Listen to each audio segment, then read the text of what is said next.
Mga kapuso, nasa loob na ng Philippine Area of Responsibility ang binabantayang low pressure area. Huli ang namataan 925 kilometers silangan ng southeastern Mindanao.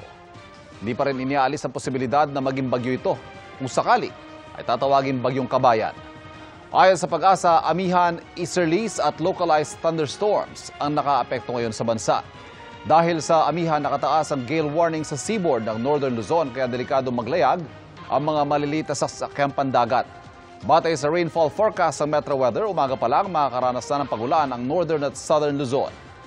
Katamtaman hanggang malalakas sa ulan naman ang mararanasan sa eastern section ng Visayas, lalo na sa Mindanao, kaya maging alerto po sa posibleng baha at pagguho ng lupa.